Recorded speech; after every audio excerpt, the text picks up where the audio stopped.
Uhum. Boa noite a todos. Meu nome é Carlos, sou presidente da Associação Médica no Momento, e hoje, dia 20 de junho de 2023, vamos contar com o Dr. Humberto Marzudo Filho, vai ministrar aula para a gente sobre câncer do colo uterino, atualidades.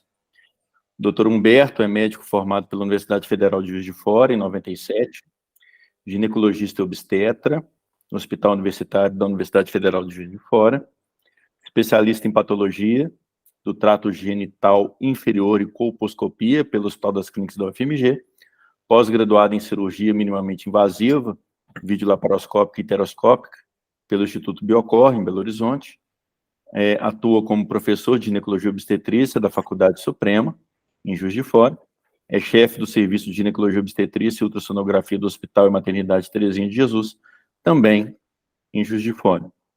Nós agradecemos muito a sua presença aqui conosco e esse compartilhamento do seu conhecimento tão vasto com a gente. Tá? A palavra é sua, sinta-se à vontade. Bom, boa noite a todos. Eu queria agradecer principalmente à Sociedade de Medicina e Cirurgia de Lafayette pelo convite. Como eu falei há pouco, todas as vezes que fui a Lafayette foram ótimas surpresas, fui muito bem tratado. Vocês têm uma medicina de alta qualidade, hospitais muito bons, desenvolvem um cuidado de maneira com excelência e fiquei muito grato e honrado pelo convite. Longe de trazer conhecimento vasto na área, apenas atualidades, visto que câncer de colo uterino é um tema que não vai sair de moda tão cedo, né? A pandemia que a gente passou mostrou como as doenças oncológicas impactam de maneira muito significativa na vida de todos nós. Nós tivemos uma lacuna aí de 3 anos de tratamento, que pacientes tiveram dificuldades enormes de acesso ao sistema público de saúde, até privado, que postergaram os exames de preventivo, exames de diagnóstico de câncer nas diversas especialidades. E que a doença e talvez, quem sabe, a vacinação possa ter mudado alguma coisa em nossa imunologia que vai mostrar para frente o que pode ter acontecido. A gente teve algumas atualidades, que foi um convite feito por vocês para a gente falar. Eu vou passar a aula e depois a gente pode parar para perguntas e outros pontos de discussão.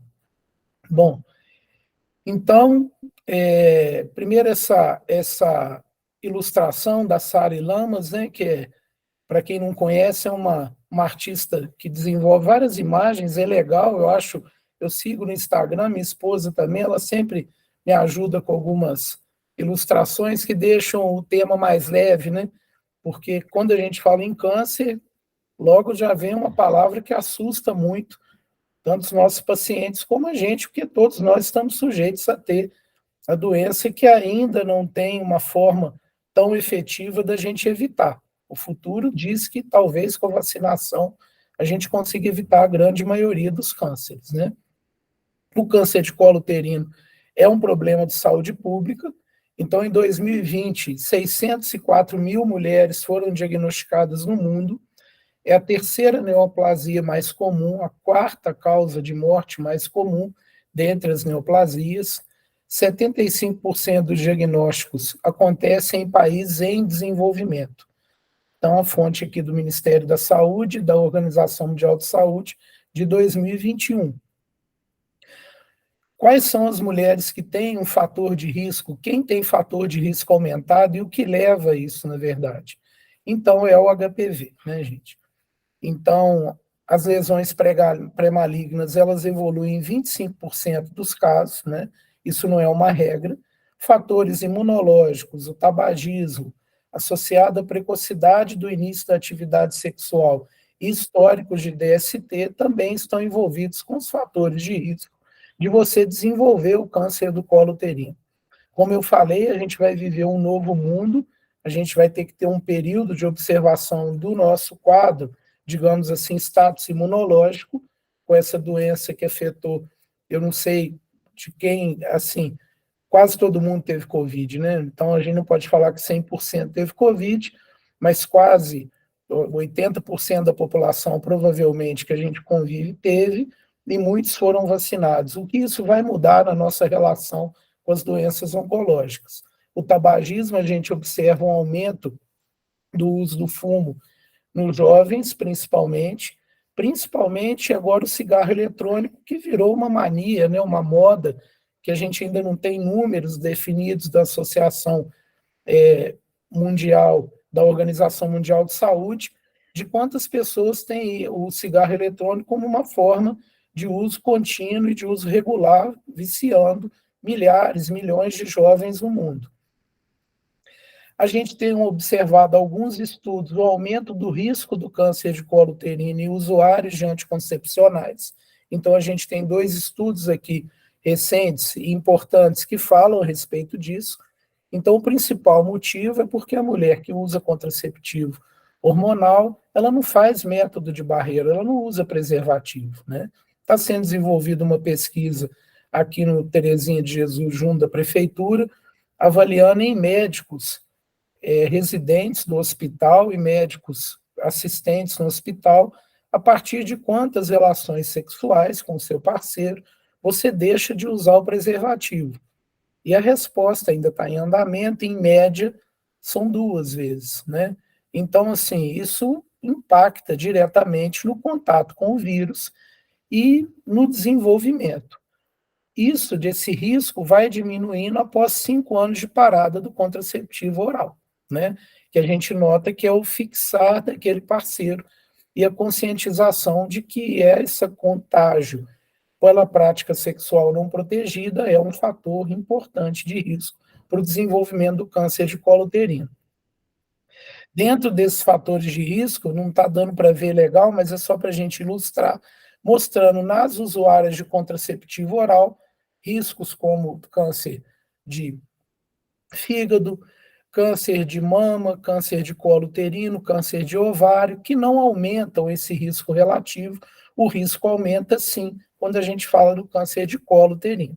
Tá?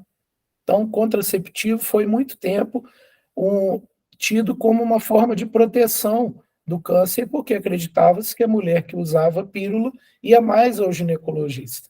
Então, a gente tinha essa ideia inicial, mas isso foi vencido porque o método clínico de utilizar essa avaliação como segurança na relação sexual, ela não foi à frente. Quer dizer, o hábito de usar o preservativo em todas as relações sexuais, ele desaparece com o tempo. Na verdade, quando a gente fala em prevenção de câncer de colo uterino, a gente lembra da palavra vacina. Então, começou a vacina bivalente, o nome comercial era o Cevarix, confere proteção contra os HPVs do tipo 16 e 18 e a gente não utiliza ela mais. A quadrivalente, o Gardasil, confere proteção contra o HPV 6, 11, 16 e 18. O 16 e o 18 a gente brinca que são os desgraçados, né?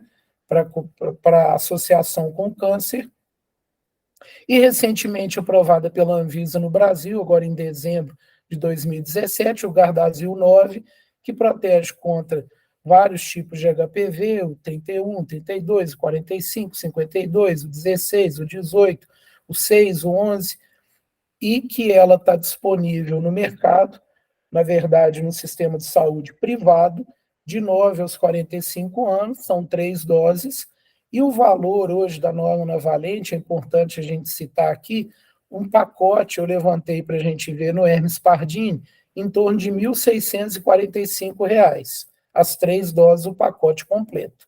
Né? Quando a gente vai falar da quadrivalente, ela está disponível hoje no Sistema Único de Saúde, a meninas de 9 a 14 anos, né?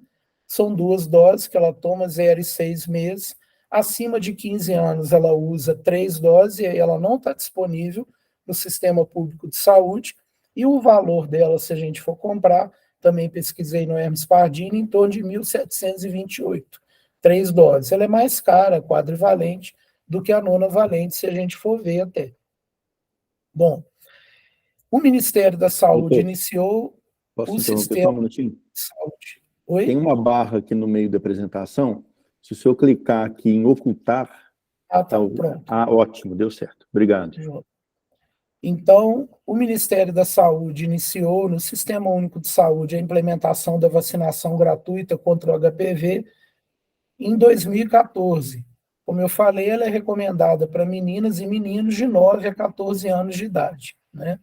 A vacina nonavalente foi aprovada agora com indicação para pessoas de 9 a 45 anos do sexo masculino e feminino e já está disponível na rede privada desde março de 2023. As 3 doses são indicadas a homens do 9 a 45 anos, homens e mulheres, né, vivendo com HIV, transplantado de órgão sólido ou paciente oncológico. Lembrar que essas 3 doses a gente vai utilizar para esses pacientes imunossuprimidos, né? Lembrar bem desse intervalo de 9 aos 45 anos, porque ela pode atingir pacientes, principalmente, assim, que já tiveram HPV, e no início havia essa dúvida se ela conferia proteção, né?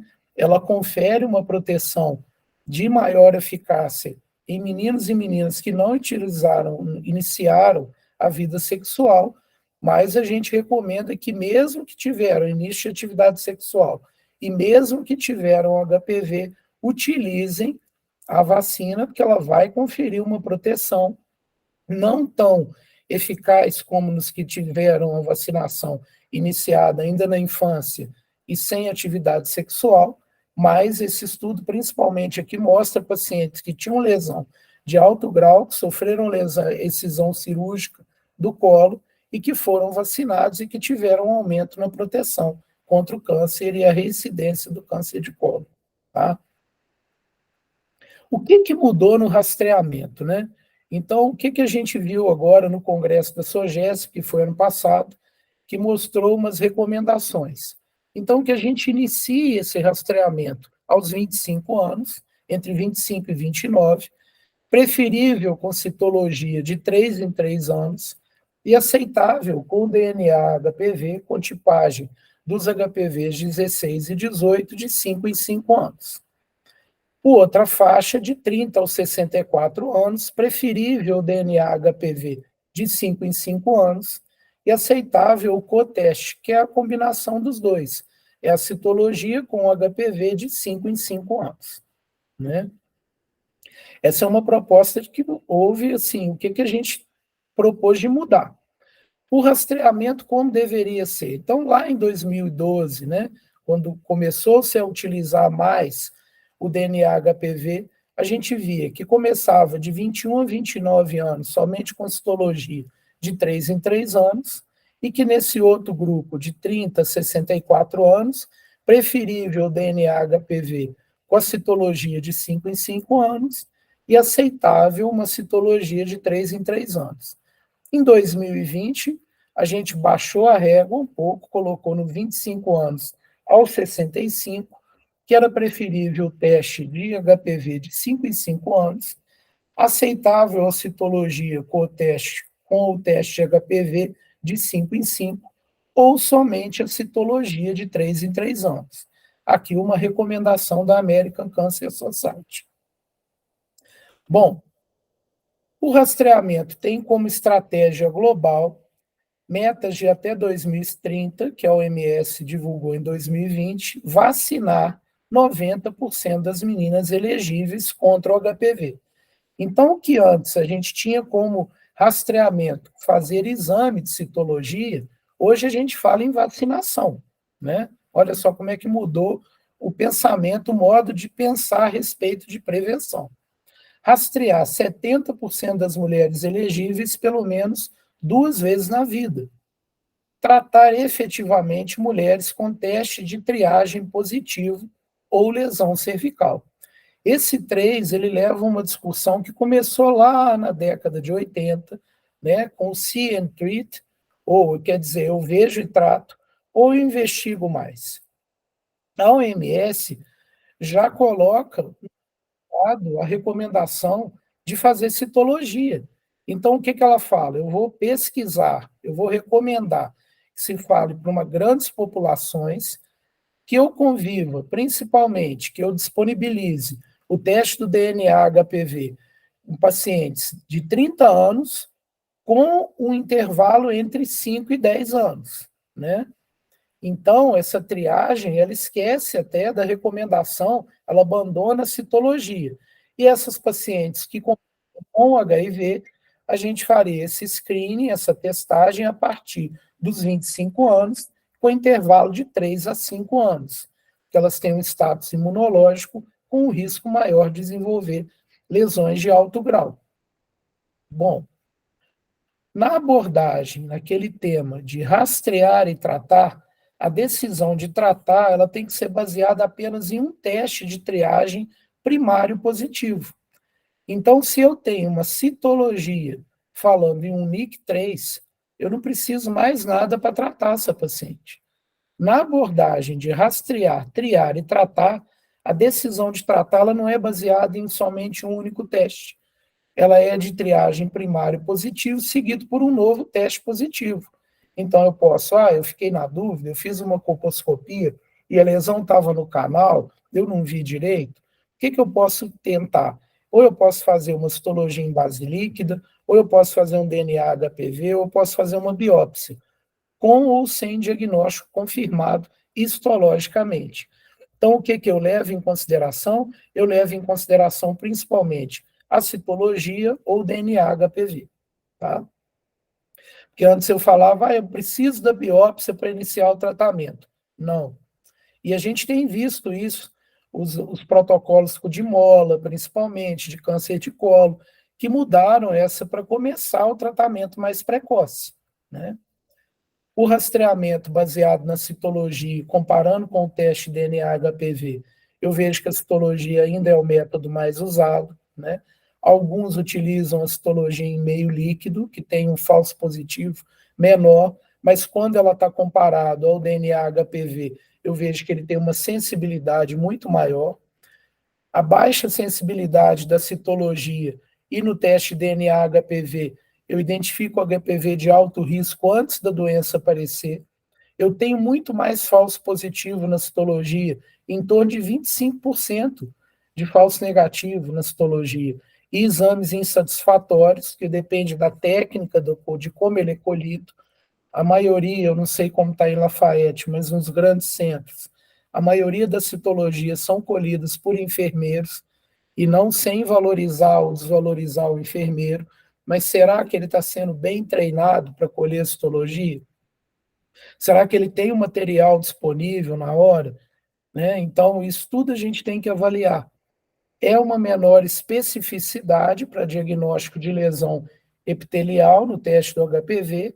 A citologia depende muito de repetição e o teste DNA HPV não. E um alto valor preditivo negativo quando eu opto por ele. Né? As lesões percussoras, o CA de colo uterino é precedido por um longo período de lesão pré-maligna, né? Que são as lesões intraepiteliais cervicais, o NIC1, o NIC2 e o NIC3, que estão dentro do sistema de Bethesda bem determinados. Lembrar que eu não preciso de ter uma lesão de baixo grau para aparecer de alto grau. Essa lesão já pode começar como uma lesão de alto grau. Então, eu não quer dizer que eu tenha um risco maior por ter uma lesão prévia. Isso não é um processo contínuo. As de baixo grau, a maioria regride, todas regridem, né? Então não tem que preocupar com a lesão de baixo grau, tem que preocupar com a lesão de alto grau. Esse mecanismo, como ela evolui, ainda não é conhecido. Então a gente ainda tem um oceano de descobertas ainda para a gente ver, principalmente na questão imunológica, se intracelular, como é que a célula vai se proteger. A gente já viu que a vacina mudou a forma até de rastrear o câncer de colo. O carcinoma invasor, que infelizmente ainda acomete, vocês viram, 620 mil mulheres em 2020, a gente tem como os predominantes o carcinoma epidermoide e o adenocarcinoma, principalmente nessas pacientes com uso anticoncepcional, onde essa alteração fica no canal, os diagnósticos de adeno estão crescendo, né? As principais manifestações clínicas envolvem o sangramento vaginal anormal, a sinusiorragia, que é o sangramento durante a relação sexual, corrimento vaginal, dor pélvica, dispareunia, né? Dentro do estadiamento que foi estabelecido lá em 94 O que a gente tem que ficar mais atento são aqui nos estádios 1B1 e 1B2, onde a gente tem lesões clinicamente visíveis de até 4 centímetros no 1B1 e de mais de 4 centímetros no 1B2, porque na hora da gente fazer o estadiamento clínico, alguns exames são importantes para a gente fazer isso de maneira correta e indicar bem o nosso tratamento. O estadiamento do carcinoma invasor, ele é basicamente clínico. Nesse caso que eu falei, a ressonância é fundamental em caso sugestivo do estadiamento 1B1, né? Por quê? Porque ela vai avaliar a invasão de gordura pré-vesical e gordura pré-retal, aquele espaço na gordura pré-retal. Quando eu penso em estadio clínico no estádio 1B2, eu devo complementar por PERT-TC, tomografia de tórax, abdômen e pelve. Então, a retossigmoidoscopia, colonoscopia, elas são importantes também, mas essa ressonância, principalmente no 1B1, ela vai definir como você vai tratar e seguir essa paciente com o grau de invasão. Né? Quando a gente fala 4 centímetros, isso é muito, né? Ninguém consegue medir isso sem um exame de imagem só com o olho, né? Só com o exame clínico. O carcinoma invasor, a gente sabe que a metastização é por contiguidade, por via linfática, e esse avanço é muito rápido, né? Quem tem oportunidade de acompanhar pacientes com câncer, o diagnóstico às vezes é de surpresa, e de uma semana para outra você tem um grau de invasão, às vezes, que muda, um exame clínico que muda. Por via sanguínea é rara, o tratamento que você vai seguir depende do estadiamento, saiu errado aqui, tá? Mas pode ser cirúrgica, quimioterapia e por radioterapia, envolver os três. A maioria, nesse estadiamento 1B1, 1B2, começa com rádio, químio e depois, às vezes, até complementa com a cirurgia.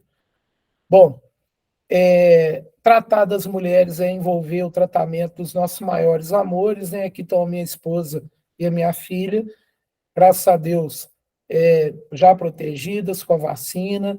Então, assim, fica essa lacuna da gente tentar mudar o nosso pensamento, o nosso modo de operação. São atualidades rápidas, curtas, a maioria trabalha com ginecologia, com câncer de colo, mesmo quem não é ginecologista tem essa oportunidade de orientar os pacientes, isso é muito importante. Eu espero que eu tenha trago alguma contribuição, né, nessa terça-feira gelada, fria, e agradecer a vocês pelo convite, estamos abertos a discussões. Muito bom, Humberto. Temos só a te agradecer. Realmente, eu que não lido na área, né? Para mim foi sensacional.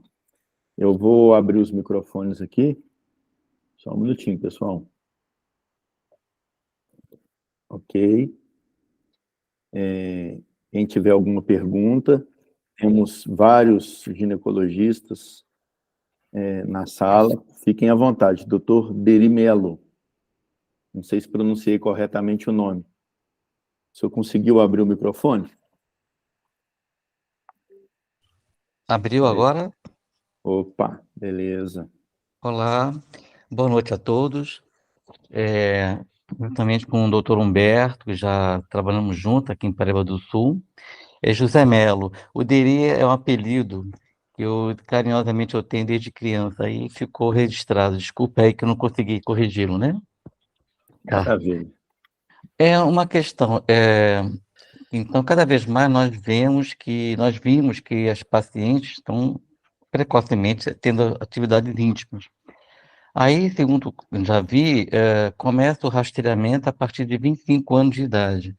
E aquelas meninas que começam a vida íntima com 11, 12, 13, inclusive até gestações, desse período de 11, 14 anos até 25 anos, esse espaço não é muito longo não, Humberto? Boa pergunta, José. Para iniciar o rastreamento, né? Excelente pergunta. Na verdade, isso cria uma ansiedade enorme na gente, né? Porque a gente viu ali, por exemplo, a recomendação da OMS de começar com o DNA, o teste do DNA, depois dos 30 anos, a partir dos 30 anos. Então, o que todos esses guidelines e estudos mostram? Eles recomendam que a gente inicie esse rastreamento mais tarde, porque a incidência do aparecimento da doença em jovens ainda é, em muitos jovens, pequena, quando comparada acima dessa faixa etária. E ela tenta utilizar para grandes populações. Então, principalmente estudos do Ministério da Saúde e da OMS, eles são baseados em estudos de grandes populações. A gente, por exemplo, trabalha com ultrassom, a OMS ainda não mudou a recomendação de exigir apenas um exame de ultrassom em torno de 20 semanas para gravidez. E a gente sabe que o exame mais importante talvez seja o morfológico de primeiro trimestre, né? Aquele que a gente faz cálculo de risco, estudo Doppler. Então, assim, eu acho que isso tem que ser muito individualizado. A gente trabalha com saúde pública, então a gente tem que pensar na questão do custo, né, de quem que eu vou atingir, mas eu acho que isso tem que ser discutido de paciente para paciente.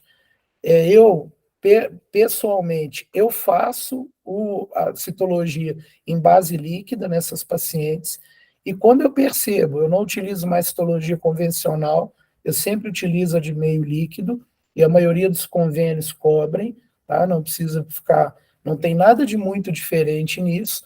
E quando eu percebo que tem algum comportamento de risco ou alguma utilização, não, algum fator imunológico ou familiar com o risco aumentado para câncer, por que não pedir o DNA HPV? Sendo que a maioria dessas meninas muito jovens que estão na rede pública de saúde ainda não vacinaram, né? Esses estudos da American Cancer Society, a realidade americana e europeia é muito diferente da nossa, né? Ainda mais agora que a gente criou uma sensação anti-vacina, né? Por conta do Covid. Então, eu tenho milhares de pessoas com medo de vacina. Acho que a grande maioria de nós tomou, se pudesse tomar a 10ª dose da vacina do Covid, tomava, né? Entrava a fila até de olho fechado. Mas a pandemia mudou muito esse comportamento. Tá? Que bom. Obrigado, Humberto, obrigado. Gustavo Eugênio, a palavra é sua. Na Fala, sequência, doutora Bertão, Neiva. tudo bem? Ô, Gustavo, que saudade de você, cara. Tudo bom? Deixa eu falar. Não, só uma observação com relação a essa questão da idade. A gente vê muito em congresso essa discussão de idade e tudo. Na verdade, não é só por causa disso. É muito por causa de iatrogenia, às vezes, muito cedo. Porque essas pacientes novas, às vezes, elas têm o NIC2, e hoje o pessoal acompanha o NIC2. Às vezes tem uma lesão de alto grau, você vai fazer um CAF numa paciente dessa, vai comprometer o colo dela, de repente, um futuro reprodutivo, que ela melhoraria sozinha. Então, na verdade, tem vários estudos mostrando que nessa idade, a chance de uma lesão de alto grau evoluir para um câncer é muito baixa, antes de 25 anos. Aí é para justamente evitar uma intervenção, você vai tirar um colo e depois comprometer uma próxima gravidez. Um dos fatores é esse aí também, da questão da idade. Realmente a gente fica pressionado no consultório, né? A gente tem essa pressão grande no consultório com relação a isso. E com relação à vacina também, eu acho que caiu muito depois que eles pararam de vacinar em escola. Que no início, você lembra, começaram a vacinar em escola, era um espetáculo. Pegava todo mundo da sala e vacinava. Aí depois veio, não pode vacinar em escola, vai forçar as meninas. Aí cai demais. Não tem jeito. Eu acho que basicamente a questão da vacina, eu acho que foi muito isso também. Que começou a cair antes da pandemia, já estava caindo. Que quando eles tiraram da escola. Que antes levava para os meninos do 9º ano, né? 9º ano, 1º ano, 8ª série, já vacinava todo mundo.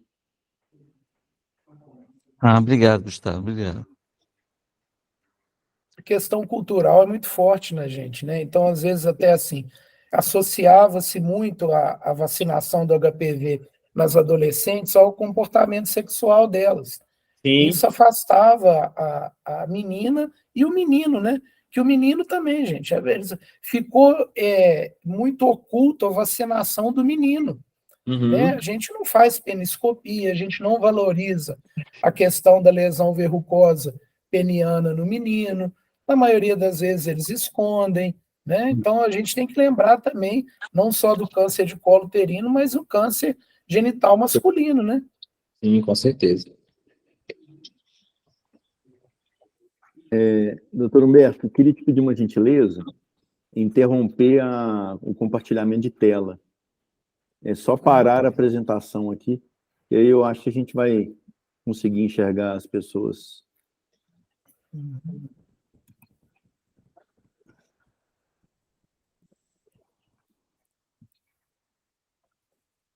Só um minutinho, doutora Nívia. Oi, foi? Não, está compartilhando ainda.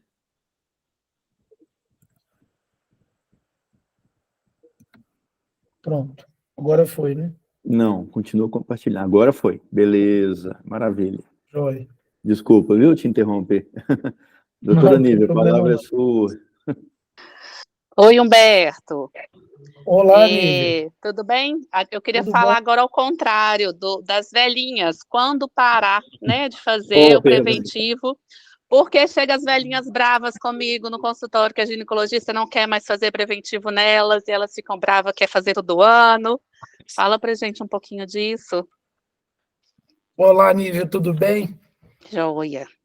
Então, Nívia, a gente tem um grupo de pacientes com baixíssimo risco para ter câncer de colo uterino, que são aquelas que já estão na recomendação, que já estão fazendo a citologia a cada 5 anos, ou a combinada a cada 5 anos, e que vai depender muito do seu exame clínico, da sua conversa. Eu acho que isso é muito individual, né?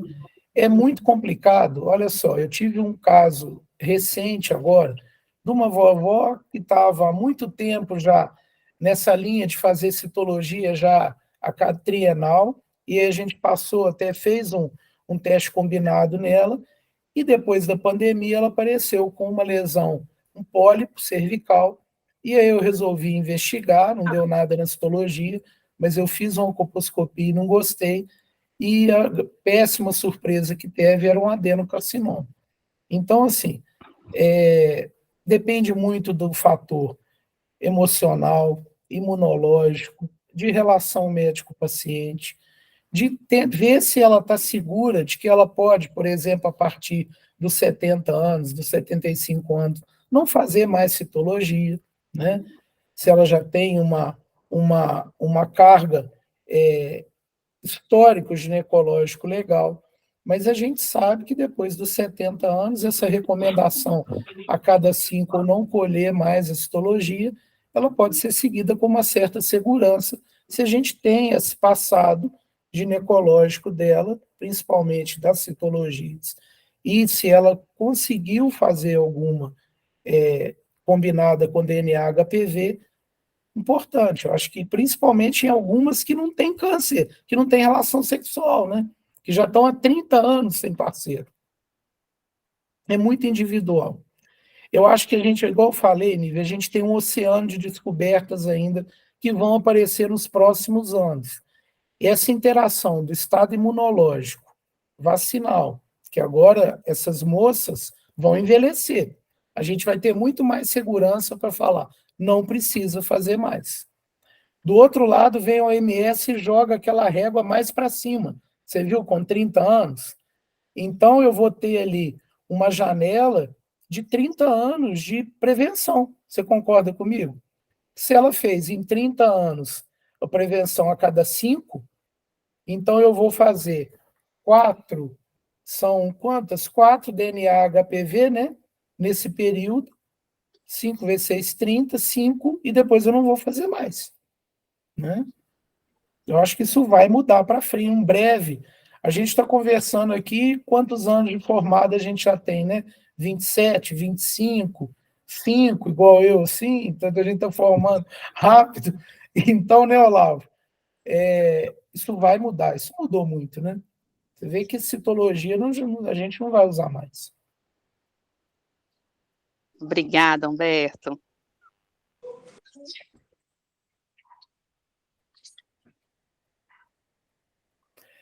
Tem um colega nosso, Marcel, que levantou a mão aí, ele é patologista. Eu acho que a participação dele vai ser importantíssima aqui, né, Marcel? Você falar um pouquinho para a gente. Oi, Humberto, boa noite a todos. Ó, parabéns pela apresentação, gostei, achei que você foi bastante objetivo, trouxe coisas práticas, né? Principalmente na sua prática diária aí para o pessoal da Gineco, né? Mas eu queria aproveitar e fazer uma pergunta aqui também do dia a dia de vocês. Com relação à vacina, a vacina, que você pensa com relação à utilização da vacina naqueles pacientes que já apresentaram de forma confirmada uma infecção pelo HPV, né, tendo ou não um vírus de alto ou baixo risco, né, um HPV 16, né, um sorotipo de alto risco. Tem indicação? O pessoal tem vacinado, acompanhado, a lesão regride, a gente sabe que a maioria das lesões, principalmente de baixo grau, e até lesões de alto grau, eu já vi aqui regredir, e o pessoal vai acompanhando, né, com colposcopia, com histologia, etc. O pessoal, o que você pensa sobre isso? Dá para usar a vacina depois de já ter tido a infecção confirmada ou não? Você acha que não tem mais efetividade? O que você me diz? Marcel, boa, excelente pergunta. Então, assim, o nosso serviço de patologia trato inferior e colposcopia do Terezinha de Jesus, a gente recomenda a vacinação nas pacientes que tiveram HPV de alto grau ou HPV de baixo grau, lesão NIC1, NIC2. Como o Gustavo destacou, principalmente nessas pacientes jovens, a gente tenta até preservar a anatomia do colo e vai depender muito daquela questão da experiência e da prática do confiar no seu exame colposcópico, né? Do segmento e do laboratório que me confirma isso, né? Então, você sabe que tem laboratórios e laboratórios, relações de médicos e relações de médicos, né? Da gente conviver aqui, a convivência com o patologista ela é muito próxima, foram os nossos professores até na faculdade, então isso dá uma segurança muito grande. A maioria dos estudos que a gente tem hoje são coreanos, japoneses, alguns ingleses, recomendam a vacinação e falam que isso diminui a regressão, o reaparecimento da lesão. Tá? Então, principalmente dá aquela dúvida, né, no paciente 44, 45 anos, que mudou de parceiro, mudou a vida, casou de novo, já teve um HPV, um NIC1, que evoluiu para que aí apareceu um NIC2, e aí está em segmento com colposcopia, ou fez um CAF, e aí ela está na tábua da beirada, né? Eu vacino ou não vacino? Vacino, né?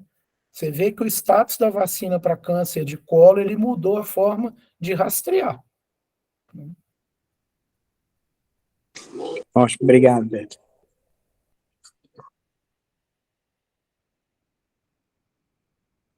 Eu vou fazer aqui uma pergunta, mas me considere como leigo, tá? Por favor. Eu sou completamente leigo.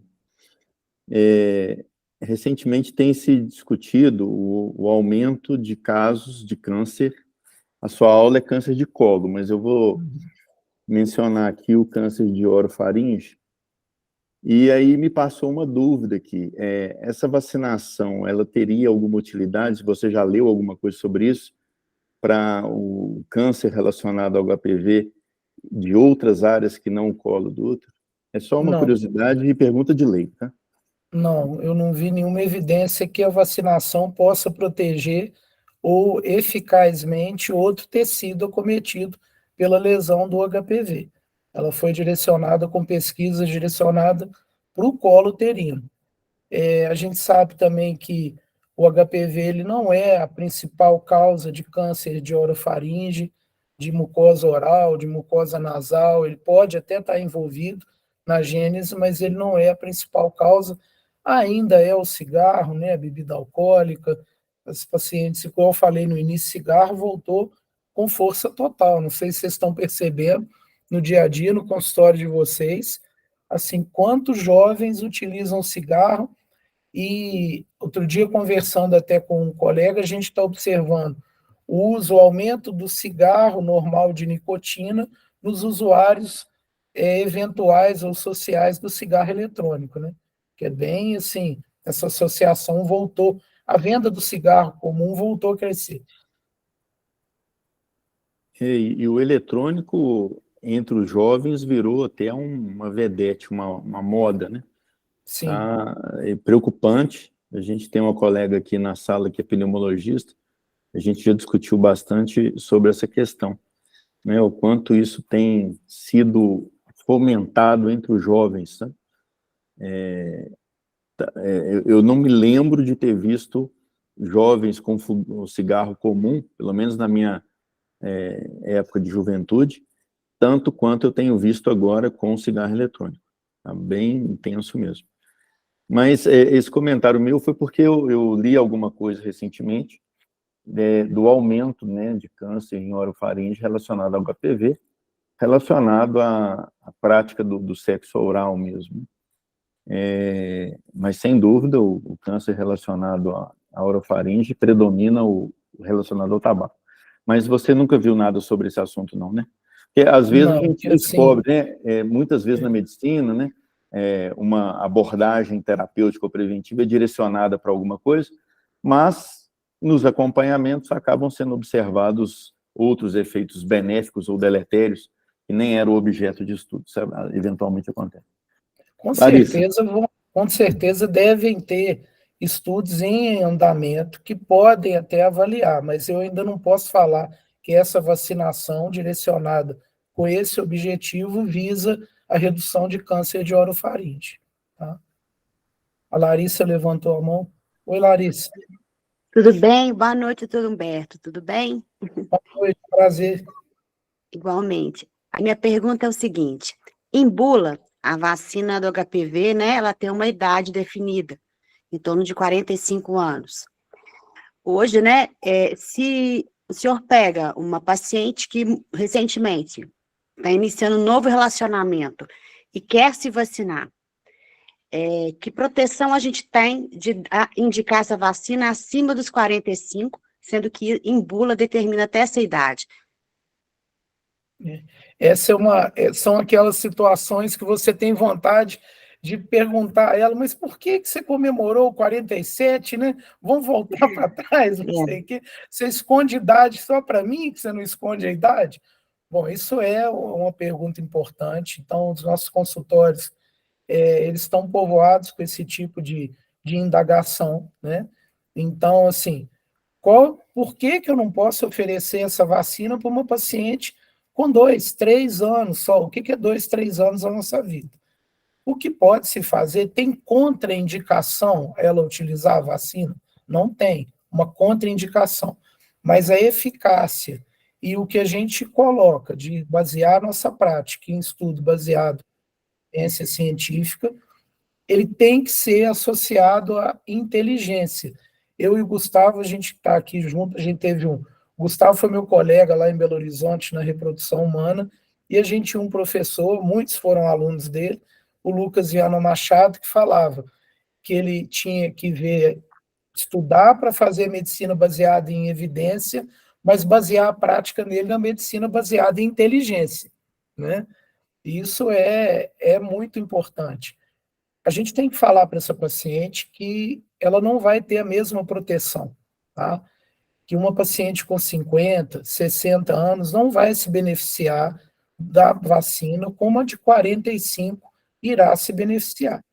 É contraindicado vacinar uma paciente com 47 anos? Não, mas a gente tem que deixar isso claro para ela. Tá? Então, assim, principalmente nessas que mudaram a faixa etária. Outro dia, até no congresso, eu perguntei a um colega que é oncologista, a minha especialidade, eu sou especialista em patologia do colo, eu trabalho muito ainda com colposcopia, mas eu sou mais especialista em reprodução, né, e ultrassom do que patologia do colo. E eu tenho algumas dúvidas. Eu perguntei, por exemplo, na mudança do parceiro sexual, que sabidamente já teve uma lesão verrucosa peniana.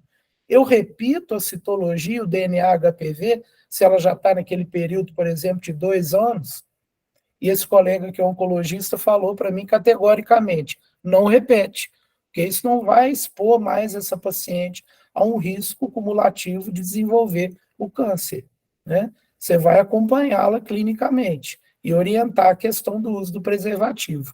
Mas a gente, como sabe que o preservativo não é uma prática, né? Nossa, a gente dificilmente utiliza preservativo em nossas atividades sexuais. Então, na verdade, quanto mais precoce vacina, maior a formação de anticorpos, maior defesa, né? Eu até, no Sinhá Junqueira, eles falaram muito, que pegaram um grupo de pacientes com 12 e 14 anos, e viu que a diferença na formação de anticorpos é grande, né? Até estão falando em uma dose só de vacina nessa idade. Então, no caso de vacinar depois dos 45, está ligado a essa produção de anticorpos? Então, não justifica ou existe um risco? Não justifica a vacinação porque da questão dos anticorpos e mesmo na questão da proteção, né? É pouca, né? É pouca proteção.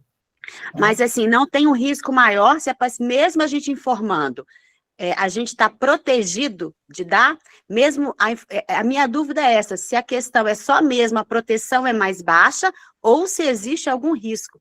É essa pergunta que eu fico, porque, né?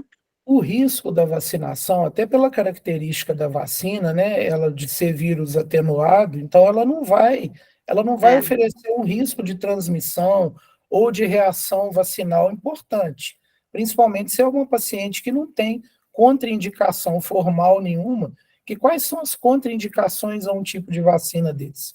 São raríssimas, a gente não vai ter praticamente. Então, acho que o principal aí, Larissa, é a gente informar assim, olha, o que você busca, você não vai atingir, né? Então, acho que é mais por aí que eu acho que a gente tem que convencer essas pacientes. E, principalmente, ver o que ela quer com a vacinação. É se proteger menos?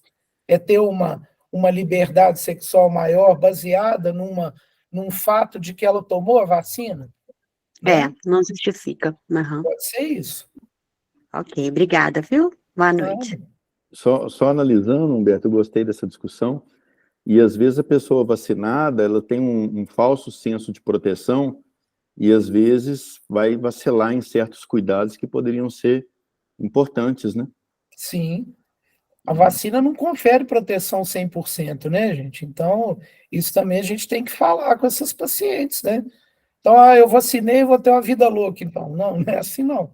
Ela está sujeita a outros tipos de doenças e até a contrair, mesmo o HPV, né?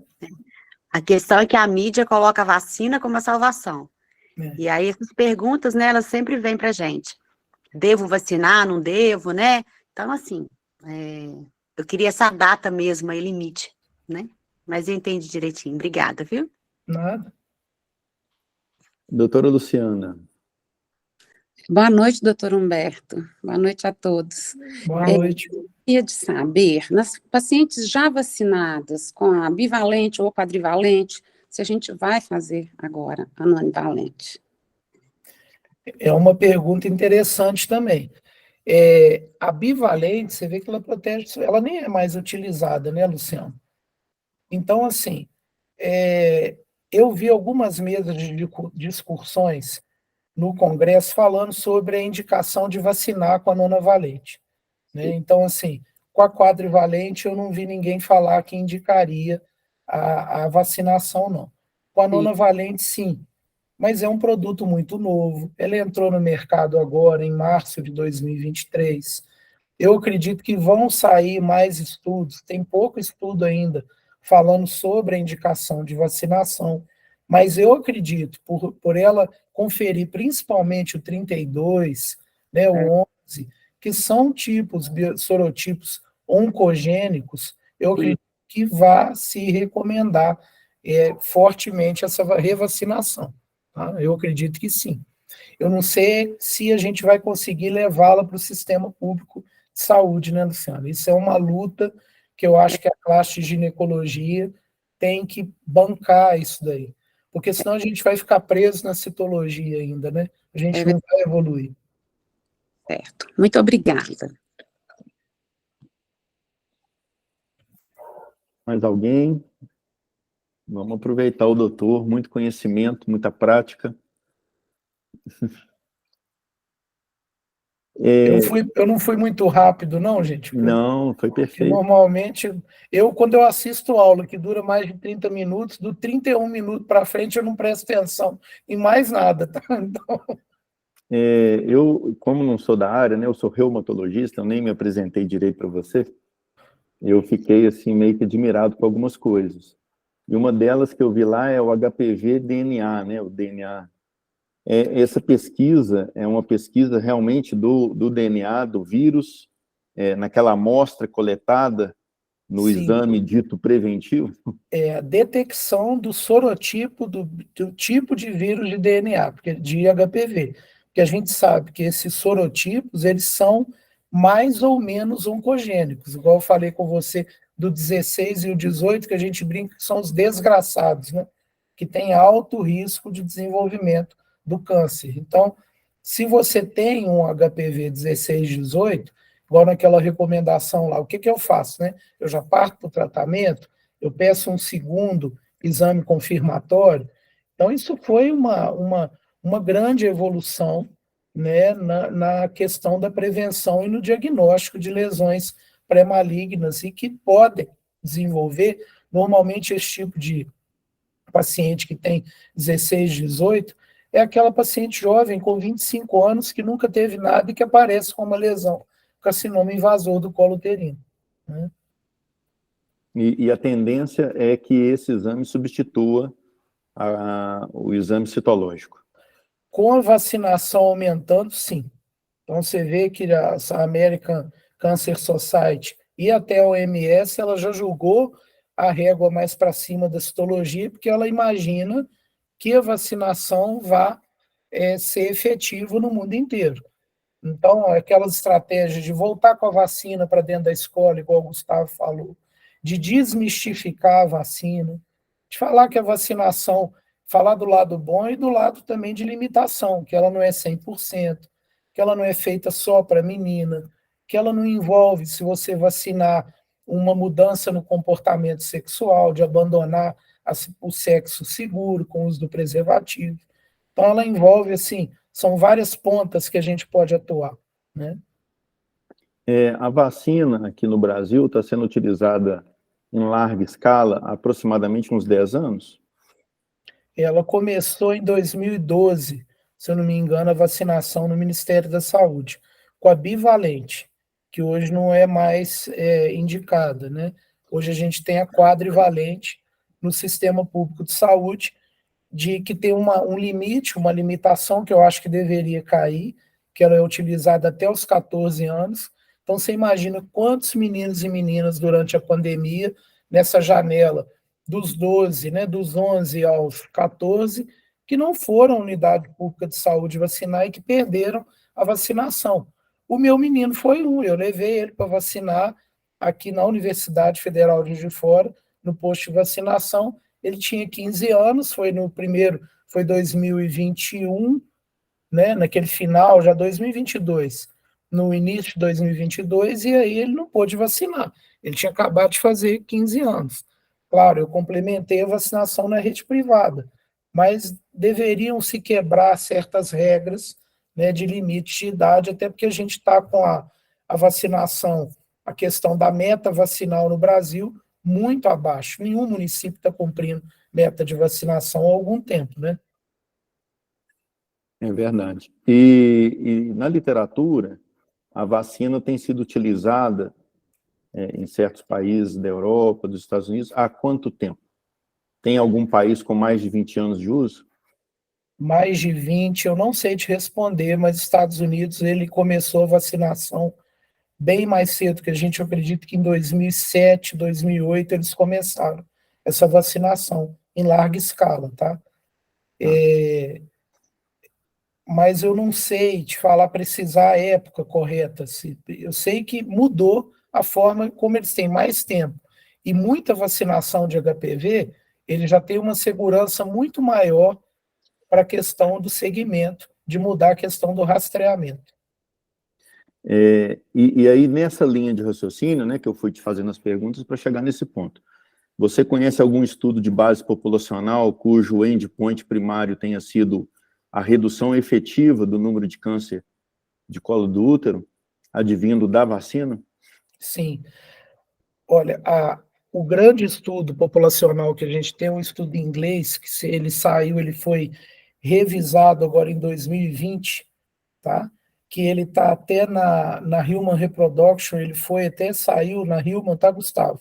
Principalmente por essa questão de segmento, da preocupação com as pacientes que tinham feito CAF ou não, e ele mostra uma tabela de pacientes vacinadas e não vacinadas numa faixa etária entre 20 e 45 anos, né?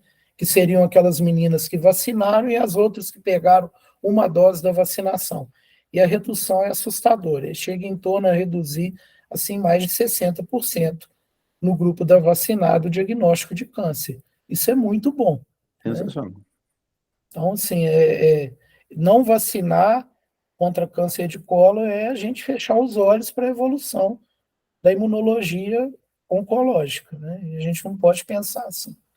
Sem falar quantas vidas salvas, né? Imagina a curva ROC de sobrevida, que maravilha que deve ter sido. Sim. Gente, mais alguém? Por favor. Eu acabo fazendo as minhas perguntas aqui, meio leigas para o doutor, e eu vou te trazer aqui para a ginecologia de Juiz de Fora, fazer pergunta meio leiga assim. As perguntas estão excelentes, tá? Doutora muito Deise. enriquecedor. Doutora Deise, quer comentar alguma coisa? Doutor Olavo. O doutor Olavo é o oftalmologista mais clínico que eu conheço, porque ele marca presença em todas as nossas aulas, em todos os assuntos. Esses dois sempre foram excelentes médicos, sempre foram, desde a faculdade. Eu colava deles, entendeu? Então, você usou a inteligência para escolher de quem colar. Parabéns. Pois é. Ô, pessoal, então, assim, eu quero... Doutora Isadora Senna, pode se pronunciar. A doutora Mills está chegando aqui agora, quero ver se elas têm alguma dúvida. Doutora Isadora? Doutora Isadora tem se aperfeiçoado aí em cirurgia videolaparoscópica. Doutora Milce, algum comentário? Oi. Opa, doutora Isadora. Oi, gente, boa noite. Boa noite. Agradecer, Humberto, pela qualidade da apresentação. Muito obrigada, viu? Tá joia, obrigado a vocês.